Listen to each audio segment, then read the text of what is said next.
was raped by Superdry co-founder James Holder, has broken her silence, describing the night of the attack, the terror of having to return to work and face her attacker just days later, and why she wants every survivor to know that what happened to them is not their fault. Holder is now behind bars, and Gemma, not her real name, is finally free to tell her story. Here is that story. James Holder, 54, is the co-founder of Superdry, one of Britain's most recognizable fashion brands. He resigned as a director and employee of Superdry in 2016, and later launched a new business venture of his own in Cheltenham, Gloucestershire. In the years that followed, he cultivated a position of significant power and influence within the fashion industry. To those who worked for him, he carried an almost celebrity-like status.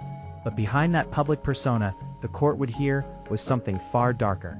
In May 2022, a group of colleagues from Holder's new business went for drinks at a bar called Gin and Juice in Cheltenham. Gemma was among them. She described the early part of the evening as entirely ordinary, just colleagues socializing after work. But as the night went on, she said Holder's behavior began to shift. Towards the end of the evening, a friend called Gemma a taxi home. A separate cab was called for Holder, but Holder did not get into his own taxi. He got into Gemma's, uninvited.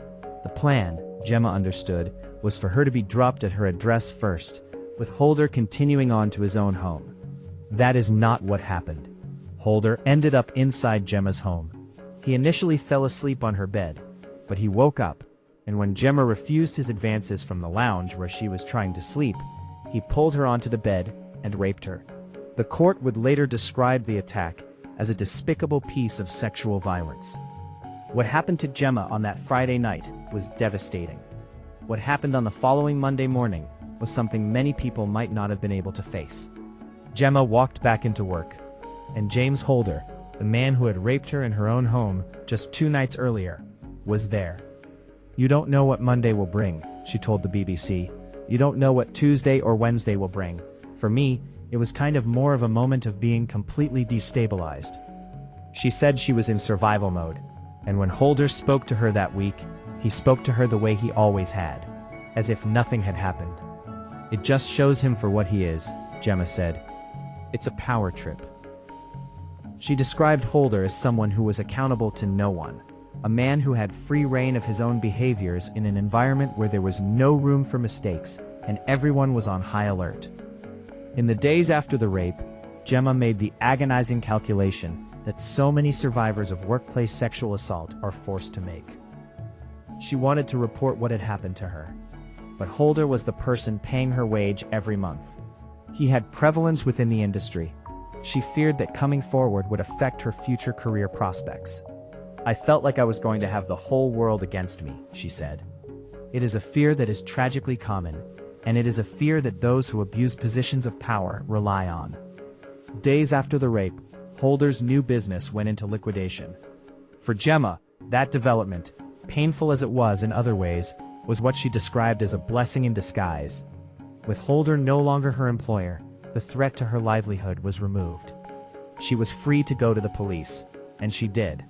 Gloucestershire police launched an investigation, led by Detective Constable L. MacLeod, that would ultimately result in Holder's arrest, trial, and conviction.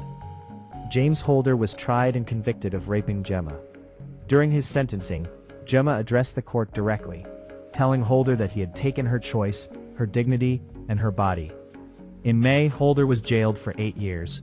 Detective Constable L. MacLeod said following the sentencing that Gemma had potentially prevented other individuals from becoming victims of Holder. She added that she hoped the case demonstrated that no one is above the law, regardless of status, wealth, or privilege, or power. Gemma does not believe what happened to her was simply the act of one man. She believes it was enabled by the culture of the fashion industry itself. She described leadership structures that are predominantly male, overseeing workforces that are predominantly female, and a resulting dynamic where control, power, and trust are routinely exploited. There's a level of control, and there's a level of power and trust that just gets completely exploited, she said. Her words are supported by industry research. A survey by fashion publication Drapers found that sexual harassment is considered a common workplace issue in fashion retail. with many reporting that perpetrators were senior colleagues who wielded power over the victim's career. "It has been a culture within the industry that I've seen," Gemma said, "and there is a level of misogynistic behavior in the industry." Now that the court case is over, Gemma said she has found a sense of freedom, the freedom to move forward with everything she had planned in her life. And she has a message for every survivor who is carrying the weight of something that was done to them. "I did not ask for what happened to me," she said. "That was not on me. That is completely his responsibility. But I know a lot of women feel like they had a level of responsibility for what happened to them, and that's completely wrong." She wants victims to feel empowered to report sexual assaults. She wants them to know that coming forward, as terrifying as it feels, can make a difference. And when asked how she would like James Holder to be remembered, her answer was simple and powerful. As a rapist, because that is what he is. Gemma walked back into work on a Monday morning after being raped by her boss on a Friday night. She sat across from him. She watched him speak to her as if nothing had happened. And then, when the moment came that she could finally speak, she did. James Holder is now serving 8 years in prison, and Gemma, whose courage in coming forward may have protected others from the same fate, is rebuilding her life with a sense of freedom she has long deserved. If you or someone you know has been affected by sexual violence, please contact Rape Crisis England and Wales on 0808 500 2222. Support is available 24 hours a day, 7 days a week. If you found this report informative, please subscribe so you don't miss our next update.